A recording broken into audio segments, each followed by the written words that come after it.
எத்தனை மனிதர்களுக்காக வாழ்ந்தான் என்பதில் தான் இருக்கிறது.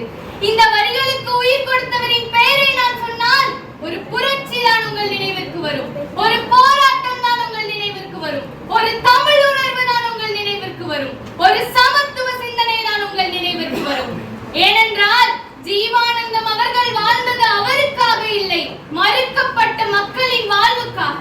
ஜீவானந்தம் பேசியது புகழுக்காக இல்லை, புறக்கணிக்கப்பட்ட மக்களின் குரலுக்காக. ஜீவானந்தம் போராடியது பதவிக்காக இல்லை, சமத்துவத்திற்காக. அதனால் தான் நான் சொல்கிறேன், ஜீவானந்தம் என்பது ஒரு பெயர் இல்லை, அது ஒரு புரட்சி என்று. ஜீவானந்தம் என்பது ஒரு மனிதன் கிடையாது, அவர் ஒரு மானுடம் என்று. ஜீவானந்தம் பிறந்தது என்னவோ ஒரு ஏழ்மையான குடும்பத்தில் தான். ஆனால் அவருடைய சிந்தனைகளும் இலக்குகளும் மிகப்பெரியதாக இருந்தது. அவர் வாழ்ந்த காலகட்டத்தில் ஜாதி என்பது ஒரு சுவராக இருந்தது, தீண்டாமை என்பது ஒரு சங்கிலியாக இருந்தது, வறுமை பெரும் வழியாக இருந்தது, அநீதி ஒரு ஆட்சியாக இருந்தது. அந்த காலகட்டத்தில் அந்த சுவற்றை பலரும் பார்த்தார்கள், சிலர் மட்டும்தான் அதற்கு அருகில் சென்றார்கள். ஆனால் ஜீவானந்தம் மட்டும்தான் ஜாதி என்கிற, தீண்டாமை என்கிற, வறுமை என்கிற, அநீதி என்கிற ஆட்சிக்கும் சுவற்றிற்கும் எதிராக நின்று அந்த சுவற்றை தகர்த்தெறிந்தார். பள்ளி படிக்கும் பருவத்திலேயே இந்த நாட்டை குறித்த சிந்தனைகள் அவருக்குள் கண்விழித்தன. அதற்கு காரணம் அன்று தோழனாய் வந்து வாய்த்த பாரதியார் அவர்கள்தான். பாரதியினுடன் அனைத்து இடங்களிலும் பயணித்தார். பாரதி தான் ஜீவா என்கிற மனிதனை, இந்த மண்ணை நேசித்த, மனிதர்களுக்காக முழுமையாக தன்னை அர்ப்பணித்த ஜீவா என்கிற மகாமானுடனை பெற்று தந்த ஒரு அதிசயம். அன்றைக்கே ஜீவானந்தத்திற்கு பாரதியாரினுடைய தொடர்பு அத்து போயிருக்குமானால் இன்று ஜீவானந்தம் என்கிற ஒரு மானுடன் வளர்ந்திருக்க மாட்டார். ஜீவானந்தத்திற்கு ஒரு காலகட்டத்தில் ஜீவானந்தம் தனது இலக்குகளை அடைவது எங்கு கிடைக்கும் என்று தேடிக்கொண்டிருந்தார். அப்பொழுது அது காங்கிரஸில் கிடைக்குமா என்று அதற்குள்ளே சென்று பார்க்கிறார். அங்கு தன்னுடைய இலக்குக்கு தேவையான பணிகளும் அதற்கு தேவையான அடித்தளங்களும் கிடைக்கவில்லை என்று தெரிகிற பொழுது பெரியாரின் பக்கம் செல்கிறார். பெரியார் முழுக்க முழுக்க சமத்துவ சிந்தனைகளும் சுயமரியாதை கொள்கைகளையும் கொண்டவராக இருக்கிறார். ஆனால் ஒரு காலகட்டம் வரும் பொழுது பெரியார் தன்னுடைய கட்சியை சுயசர்ம கட்சியாக மாற்ற சிந்திக்கும் பொழுது இவர் அதையும் விட்டு வெளியே வருகிறார்.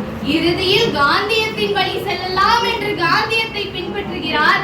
ஆனால் ஒரு காலகட்டத்தில் காந்தியினுடைய வர்ணாசிரம தர்மத்தை ஏற்க முடியாத நிலை வருகிற பொழுது காந்தியத்தையும் புறம் தள்ளுகிறார். இப்படி தன் வாழ்வில் வந்த ஒன்றையும் புறத்தள்ளி இறுதியாக மனித குலத்தின் மிக பெரும் சக்தியாக அவர் கருதிய மார்க்சியத்தில் சென்று சேர்க்கிறார்.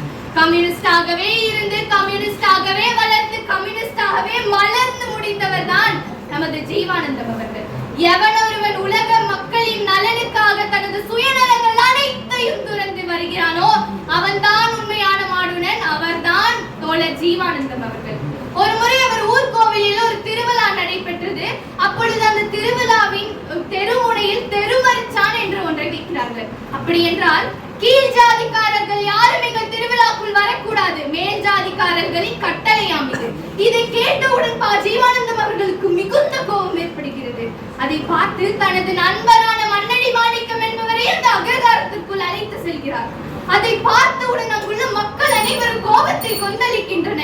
எப்படி ஒரு கீழ் ஜாதிக்காரர் நீங்கள் அக்ரகாரத்துக்குள் வரலாம் என்று தனது தந்தையான பட்டான் பிள்ளையிடம் சென்று சொல்கிறார்கள். பட்டான் பிள்ளை அவர்களோ, ஐயோ என் மகனை மன்னித்து விடுங்கள், அவன் பெரும் தீட்டு இழைத்து விட்டான், தீண்டாமை இழைத்து விட்டான் என்று மன்னிட்டு மன்னிப்பு கேட்கிறார்.